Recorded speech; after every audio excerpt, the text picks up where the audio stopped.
Nē, mamma, nomierinies. Viss ir ļoti labi. Smaidu. Pārsla Sipora dzimusi Limbažu rajonā Pālē. 4 bērnu mamma, 3 mazbērnu vecmāmiņa. Vidzemes slimnīcas vecākā traumatoloģijas un uroloģijas nodaļas māsa, kura asinis ziedojusi jau 131 reizi.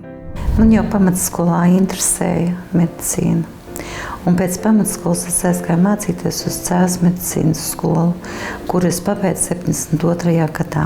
Un tad zināju, ka Valmierā atradās trauma nodaļa, kur man trauma pacienti vispār pie sirds.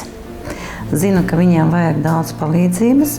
Un tad 74. gada oktobrī, ja nemaldos, pārnācu uz Valmieru. Es atbildu nodaļā pilnīgi par visu.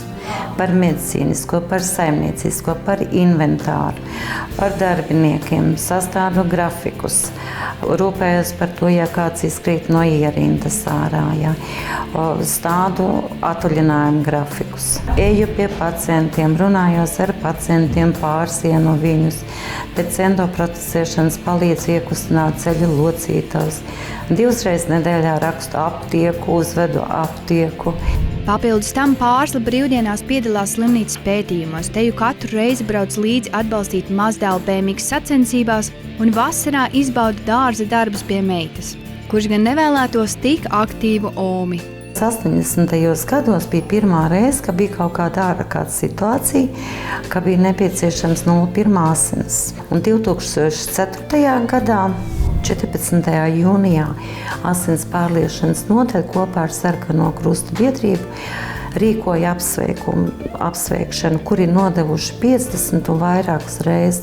Tad tajā gadā es saņēmu pirmo reizi atzinības rakstu un arī goda donors zīmi. Nu jau asins ziedošana ir tāds pats ieradums kā kafijas tase katru rītu. Par cik es esmu tik daudz reizes jau nodevusi, tad jau, kad nāk tie 2 mēneši, tad ir tā kā, saka, ja kaut kas tā kā pietrūkst, tas, ka narkomānam vajadzētu kaut ko iešpricēt. Un tad, kad paņem, atnāku nododu asinis, tad man ir kaut kāds uzplaukums, es varu kaut ko vairāk padarīt. Arī ikdienas darbā Pārsla redz, cik nozīmīga ir asins pārliešana.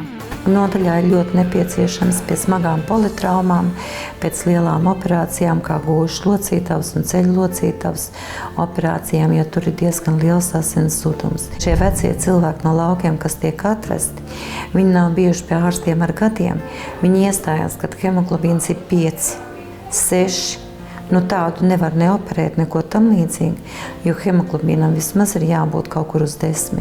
Un kā to novērtē slimnīcas pacienti?